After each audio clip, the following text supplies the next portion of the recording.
Part 2. Be not forgetful to entertain strangers, for thereby some have entertained angels unawares. The Book of Hebrews, chapter 8. Chapter 7. The Daffodil-Yellow Villa. The new villa was enormous. A tall, square Venetian mansion with faded daffodil-yellow walls, green shutters, and a fox-red roof. It stood on a hill overlooking the sea, surrounded by unkempt olive groves and silent orchards of lemon and orange trees.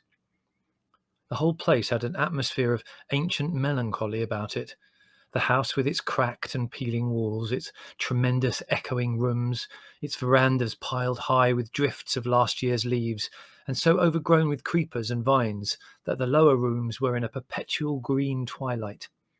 The little walled and sunken garden that ran along one side of the house, its wrought iron gates scabby with rust, had roses, anemones, and geraniums sprawling across the weed-grown paths, and the shaggy, untended tangerine trees were so thick with flowers that the scent was almost overpowering. Beyond the garden, the orchards were still and silent, except for the hum of bees and an occasional splutter of birds among the leaves. The house and land were gently, sadly decaying, lying forgotten on the hillside overlooking the shining sea and the dark, eroded hills of Albania. It was as though villa and landscape were half asleep, lying there drugged in the spring sunshine, giving themselves up to the moss, the ferns, and the crowds of tiny toadstools. It was Spiro, of course, who had found the place, and who organised our move with a minimum of fuss and a maximum of efficiency. Within 3 days of seeing the villa for the first time, the long wooden carts were trailing in a dusty procession along the roads, piled high with our possessions, and on the 4th day we were installed. At the edge of the estate was a small cottage inhabited by the gardener and his wife, an elderly, rather decrepit old pair who seemed to have decayed with the estate. His job was to fill the water tanks, pick the fruit, crush the olives, and get severely stung once a year, extracting honey from the 17 beehives that simmered beneath the lemon trees. In a moment of misguided enthusiasm, Mother engaged the gardener's wife to work for us in the villa.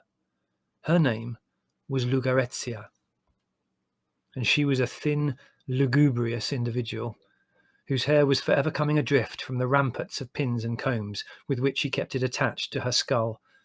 She was extremely sensitive, as Mother soon discovered, and the slightest criticism of her work, however tactfully phrased, would make her brown eyes swim with tears in an embarrassing display of grief. It was such a heart-rending sight to watch that Mother very soon gave up criticising her altogether. There was only one thing in life that could bring a smile to Lugarezia's gloomy countenance, a glint to her spaniel eyes, and that was a discussion of her ailments. Where most people are hypochondriacs as a hobby, Lugarezia had turned it into a full-time occupation. When we took up residence, it was her stomach that was worrying her. Bulletins on the state of her stomach would start at 7 in the morning when she brought up the tea. She would then move from room to room with the trays, giving each one of us a blow-by-blow account of her nightly bout with her insides. She was a master at the art of graphic description, groaning, gasping, doubling up in agony, stamping about the rooms. She would give us such a realistic picture of her suffering that we would find our own stomachs aching in sympathy. "Can't you do something about that woman?" Larry asked Mother one morning, after Lugarezia's stomach had been through a particularly bad night. "Well, what do you expect me to do?" she asked. "I gave her some of your bicarbonate of soda." "Well, that probably accounts for her bad night." "I'm sure she doesn't eat properly," said Margot. "What she probably wants is a good diet." "Nothing short of a bayonet would do her stomach any good," said Larry caustically. "And I know, during the last week I've become distressingly familiar with every tiny convolution of her larger intestine." "I know she's a bit trying," said Mother, "but after all, the poor woman is obviously suffering." "Nonsense," says Leslie. "She enjoys every minute of it, like Larry does when he's ill." Well, anyway," said Mother hurriedly, "we'll just have to put up with her. There's no one else we can get locally. I'll get Theodore to look her over next time he comes out." "If all she told me this morning was true," said Larry, "you'll have to provide him with a pick and a miner's lamp." "Larry, don't be disgusting," said Mother severely. Shortly afterwards, to our relief, Lugarezia's stomach got better, but almost immediately her feet gave out, and she would hobble pitifully around the house, groaning loudly and frequently. Larry said that Mother hadn't hired a maid, but a ghoul, and suggested buying her a ball and chain. He pointed out that this would at least let us know when she's coming and allow us time to escape. For Lugarezia had developed the habit of creeping up behind one and groaning loudly and unexpectedly in one's ear. Larry started having breakfast in his bedroom after the morning when Lugarezia took off her shoes in the dining room in order to show us exactly which toes were hurting.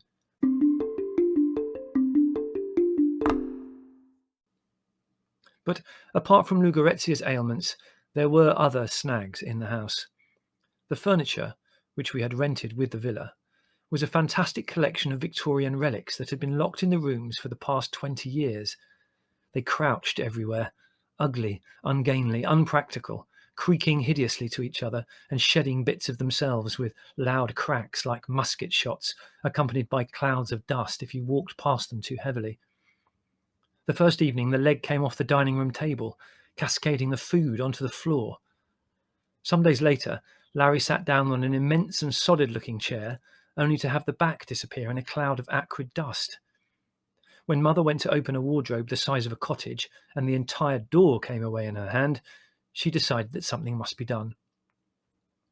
"We simply can't have people to stay in a house where everything comes to bits if you look at it," she said. "There's nothing for it. We'll have to buy some new furniture. Really, these guests are going to be the most expensive we've ever had." The next morning, Spiro drove Mother, Margot, and myself into the town to buy furniture. We noticed that the town was more crowded, more boisterous than usual, but it never occurred to us that anything special was happening until we'd finished bargaining with the dealer and made our way out of his shop into the narrow, twisted streets. We were jostled and pushed as we struggled to get back to the place where we'd left the car. The crowd grew thicker and thicker, and the people were so tightly wedged together that we were carried forward against our will. "I think there must be something going on," said Margot observantly. "Maybe it's a fiesta or something interesting." "I don't care what it is, as long as we get back to the car," said Mother. But we were swept along in the opposite direction to the car, and eventually pushed out to join a vast crowd assembled in the main square of the town. I asked an elderly peasant woman near me what was happening, and she turned to me, her face lit up with pride. "It is Saint Spiridion, Kyria," she explained. "Today we may enter the church and kiss his feet." Saint Spiridion was the patron saint of the island. His mummified body was enshrined in a silver coffin in the church, and once a year he was carried in procession around the town. He was very powerful and could grant requests, cure illnesses, and do a number of other wonderful things for you if he happened to be in the right mood when you asked. The islanders worshipped him, and every second male on the island was called Spiro in his honor. Today was a special day. Apparently they would open the coffin and allow the faithful to kiss the slippered feet of the mummy and make any request they cared to. The composition of the crowd showed how well loved the saint was by the Corfiots. There were elderly peasant women in their best black clothes, and their husbands hunched as olive trees with sweeping white moustaches. There were fishermen, bronzed and muscular, with the dark stains of octopus ink on their shirts. There were the sick, too, the mentally defective, the consumptive, the crippled, old people who could hardly walk, and babies wrapped and bound like cocoons, their pale, waxy little faces crumpled up as they coughed and coughed.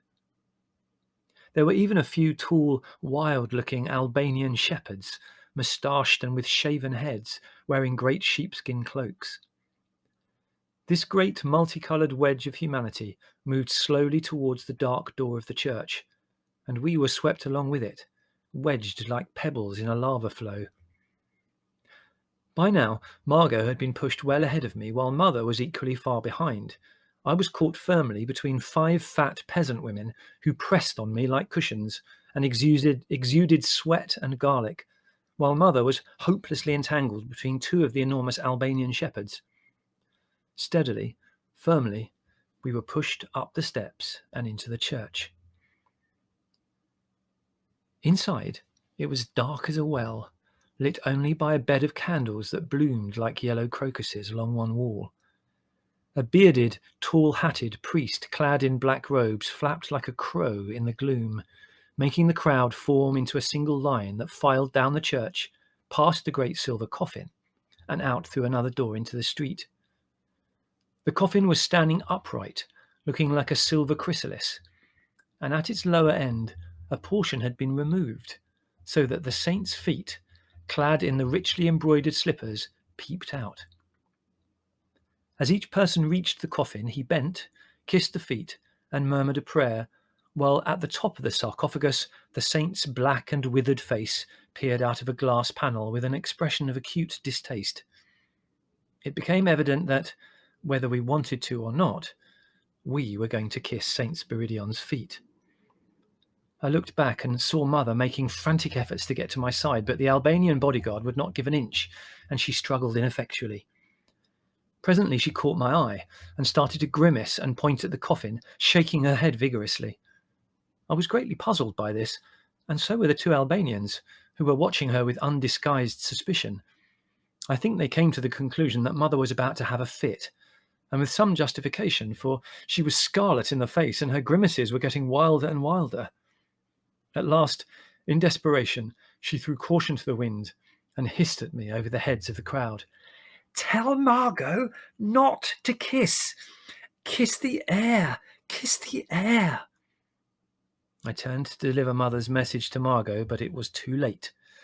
There she was, crouched over the slippered feet, kissing them with an enthusiasm that enchanted and greatly surprised the crowd. When it came to my turn, I obeyed Mother's instructions, kissing loudly and with considerable show of reverence a point some 6 inches above the mummy's left foot. Then I was pushed along and disgorged through the church door and out into the street, where the crowd was breaking up into little groups, laughing and chattering. Margot was waiting on the steps, looking extremely self-satisfied. The next moment Mother appeared, shot from the door by the brawny shoulders of her shepherds. She staggered wildly down the steps and joined us. "Those shepherds!" she exclaimed faintly. "So ill-mannered. The smell nearly killed me. A mixture of incense and garlic. How do they manage to smell like that?"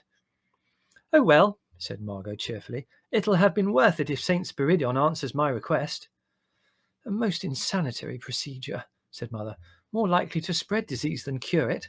I dread to think what we would have caught if we'd really kissed his feet." "But I kissed his feet," said Margot, surprised.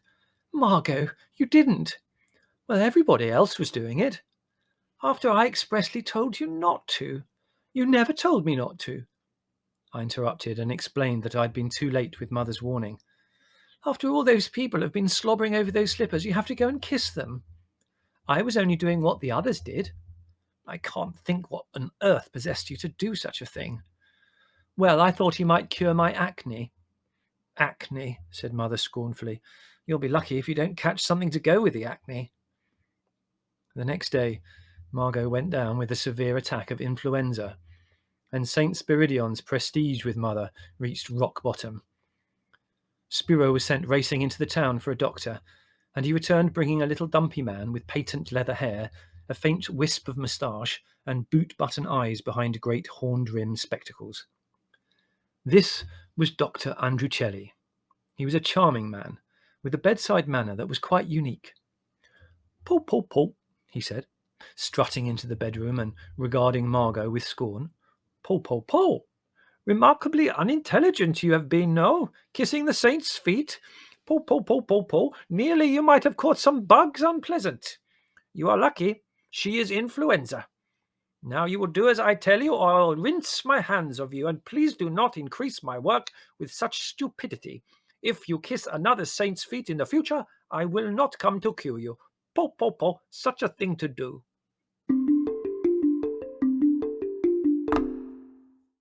So while Margot languished in bed for 3 weeks, with Andrucelli po-po-poing over her every 2 or 3 days, the rest of us settled into the villa. Larry took possession of one enormous attic and engaged 2 carpenters to make bookshelves. Leslie converted the large covered veranda behind the house into a shooting gallery and hung an enormous red flag up outside whenever he was practicing. Mother pottered absent-mindedly around the vast subterranean stone-flagged kitchen, preparing gallons of beef tea and trying to listen to Lugarezia's monologues and worry about Margot at the same time. For Roger and myself, of course, there were 15 acres of garden to explore, a vast new paradise sloping down to the shallow, tepid sea. Being temporarily without a tutor, for George had left the island, I could spend the whole day out, only returning to the villa for hurried meals. In this varied terrain so close at hand, I found many creatures which I now regarded as old friends. The rose beetles, the blue carpenter bees, the ladybirds and the trapdoor spiders. But I also discovered many new beasts to occupy me. In the crumbling walls of the sunken gardens lived dozens of little black scorpions, shining and polished as if they'd been made out of bakelite. In the fig and lemon trees just below the garden were quantities of emerald green tree frogs, like delicious satiny sweets up among the leaves. On the hillside lived snakes of various sorts, brilliant lizards and tortoises. In the fruit orchards there were many kinds of birds, goldfinches, greenfinches, redstarts, wagtails, orioles, and an occasional hoopoe, salmon pink, black and white, probing the soft ground with their long curved beaks, erecting their crests in astonishment when they saw me and flying off. Under the eaves of the villa itself, the swallows had taken up residence. They had arrived a short time before we had, and their knobbly mud houses were only just completed, still dark brown and damp like rich plum cake. As these were drying to a lighter biscuit brown, the parent birds were busy lining them, foraging round the garden for rootlets, lamb's wool or feathers. 2 of the swallows' nests were lower than the others, and it was on these that I concentrated my attention. Over a period of days, I leant a long ladder against the wall midway between the 2 nests, and then slowly, day by day, I climbed higher and higher, until I could sit on the top rung and look into the nests, now some 4 feet away from me. The parent birds seemed in no way disturbed by my presence, and continued their stern work of preparing for a family, while I crouched on top of the ladder, and Roger lay at the bottom. I grew to know these swallow families very well, and watched their daily work with considerable interest. What I took to be the 2 females were very similar in behaviour, earnest, rather preoccupied, over-anxious and fussy. The 2 males, on the other hand, displayed totally different characters. One of them, during the work of lining the nest, brought excellent material, but he refused to treat it as a job of work. He would come swooping home, carrying a wisp of sheep's wool in his mouth, and would waste several minutes skating low over the flowers in the garden, drawing figures of 8 or else weaving in and out of the columns that held up the grapevine. His wife would cling to the nest and chitter at him exasperatedly, but he refused to take life seriously. The other female also had trouble with her mate, but it was trouble of a different sort. He was, if anything, over-enthusiastic. He seemed determined to leave no stone unturned in his efforts to provide his young with the finest nest lining in the colony. But unfortunately, he was no mathematician, and try as he would, he could not remember the size of his nest. He would come flying back, twittering in an excited, if somewhat muffled manner, carrying a chicken or a turkey feather as big as himself, and with such a thick quill it was impossible to bend it. It would generally take his wife several minutes to convince him that, no matter how they struggled and juggled, the feather would not fit into the nest.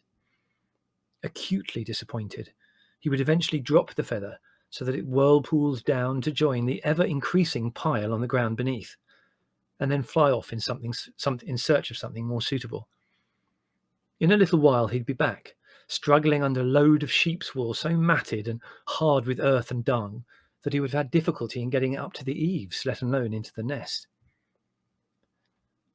When at last the 2 nests were lined, the freckled eggs laid and hatched, the 2 husbands' character seemed to change. The one who had brought so much futile nest lining now swooped and hawked about the hillsides in a carefree manner, and would come drifting back carelessly, carrying a mouthful of insect life of just the right size and softness to appeal to his fuzzy, trembling brood. The other male now became terribly harassed, and apparently a prey to the dreadful thought that his babies might starve. So he would wear himself to a shadow in the pursuit of food, and return carrying the most unsuitable items, such as large spiky beetles, all legs and wing cases, and immense, dry, and completely indigestible dragonflies. He would cling to the edge of the nest and make valiant but vain attempts to get these gigantic offerings rammed down the ever-open gullet of his young. I dread to think what would have happened if he'd succeeded in wedging one of those spiky captures down their throats. Luckily, however, he never succeeded, and eventually, looking more harassed than ever, he would drop the insect on the ground and fly off hurriedly in search of something else. I was very grateful to this swallow, for he provided me with 3 species of butterfly, 6 dragonflies, and 2 antlions, which were new to my collection. The females, once the young were hatched, behaved in much the same way as they had always done. They flew a little faster. There was an air of brisk efficiency about them, but that was all. It intrigued me to see for the first time the hygienic arrangements of a bird's nest. I'd often wondered, when hand-rearing a young bird, why it hoisted its bottom skywards with much waggling when it wanted to excrete. Now I discovered the reason. The excreta of the baby swallows was produced in globules, which were coated with mucus that formed what was almost a gelatine packet around the dropping. The young would stand on their heads, waggle their bottoms in a brief but enthusiastic rumba, and deposit their little offerings on the rim of the nest. When the females arrived, they would cram the food they'd collected down the gaping throats, and then delicately pick up the dropping in their beak and fly it off to deposit it somewhere over the olive groves. It was an admirable arrangement, and I'd watched the whole performance fascinated, from the bottom waggle, which always made me giggle, to the final swoop of the parent over the treetop and the dropping of the little black and white bomb earthwards. Owing to the male swallow's habit of collecting strange and unsuitable insects for his young, I always used to examine the area below the nest twice a day, in the hope of finding new specimens to add to my collection. It was here that, one morning, I found the most extraordinary-looking beetle crawling about. I did not think that even that mentally defective swallow could have brought back such a large creature, or even that he could have caught it, but it was certainly there, underneath the colony. It was a large, clumsy, blue-black beetle, with a large round head, long jointed antennae, and a bulbous body. The weird thing about it was its wing cases. It looked as though it had sent them to the laundry and they'd shrunk, for they were very small and appeared to have been constructed for a beetle half the size. I toyed with the idea that it may have found itself without a pair of clean wing cases to put on that morning and had to borrow its younger brother's pair. But I eventually decided that this idea, however enchanting, could not be described as scientific. I noticed after I'd picked it up that my fingers smelled faintly acrid and oily, though it had not appeared to have exuded any liquid that I could see. I gave it to Roger to smell, to see if he agreed with me, and he sneezed violently and backed away, so I concluded that it must be the beetle and not my hand. I preserved it carefully, so that Theodore could identify it when he came. Now that the warm days of spring had arrived, Theodore would come out to the villa every Thursday for tea, arriving in a horse-drawn cab from the town, his immaculate suit, stiff collar, and Homburg hat making a strange contrast to the nets, bags, and boxes full of test tubes with which he was surrounded. Before tea, he would examine any new specimens I'd acquired and identify them. After tea, we would wander about the grounds in search of creatures, or else make what Theodore would call an excursion to some neighbouring pond or ditch in search of new microscopic life for Theodore's collection. He identified my strange beetle with its ill-fitting elytra without much trouble, and proceeded to tell me some extraordinary things about it. Aha, yes, he said, closely scrutinizing the beast. It's an oil beetle, Meloproscobalaurus. Yes, they are certainly very curious-looking beetles.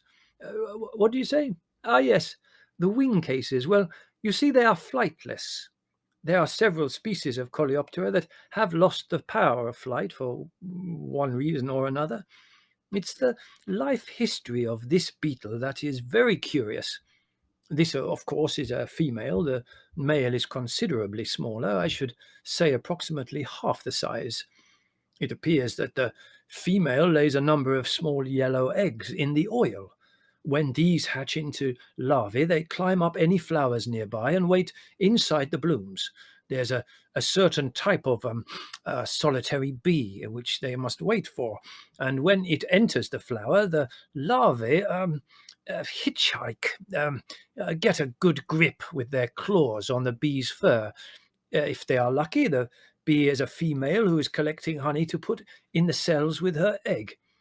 Then, as soon as the bee has completed the filling of the cell and lays her egg, the larva jumps off onto the egg, and the bee closes the cell. Then the larva eats the egg and develops inside the cell. The thing that always strikes me as curious is that there is only one species of bee that the larvae prey on. I should have thought that a great many of the larvae catch hold of the wrong species of bee and so eventually die. Then, of course, even if it's the right kind of bee, there is no guarantee that it's a female about to lay eggs. He paused for a moment, raised himself on his toes several times, and thoughtfully contemplated the floor. Then he looked up, his eyes twinkling. I mean to say, he continued, it's rather like backing a horse in a race, with the odds heavily weighed against you. He waggled the glass-topped box gently, so that the beetle slid from one end to the other, waving its antennae in surprise. Then he put it carefully back on the shelf among my other specimens. Talking of horses, said Theodore happily, placing his hands on his hips and rocking gently, did I ever tell you about the time when I led the triumphant entry into Smyrna on a white charger? Well, it was the First World War, you know, and the commander of my battalion was determined that we should march into Smyrna in a triumphal column, led, if possible, by a man on a white horse. Unfortunately, they gave me the doubtful privilege of leading the troops. Of course, I had learned to ride, you know, but I would not consider myself an expert horseman. Well, everything went very well, and the horse behaved with great decorum, and until we got into the outskirts of the town. It is custom parts of Greece, as you know, to throw scent, perfume, rosewater, or something at the of the sort over the conquering heroes. As I was riding along at the head of the column, an old woman darted out of a side street and started to hurl eau de cologne about. The horse did not mind that, but most unfortunately a small quantity of the scent must have splashed into his eye. Well, he was quite used to parades and so forth and cheering crowds and things, but he was not used to having his eye squirted full of eau de cologne. He became most upset about it and was acting more like a circus horse than a charger. I only managed to stay on because my feet had become wedged in the stirrups. The column had to break ranks to try and calm him down, but he was so upset that eventually the commander decided it would be unwise to let him take part in the rest of the triumphal entry. So while the column marched through the main streets with bands playing and people cheering and so forth, I was forced to slink through the back streets on my white horse, both of us, to add insult to injury, by now smelling very strongly of eau de cologne. I have never really enjoyed horse riding since then.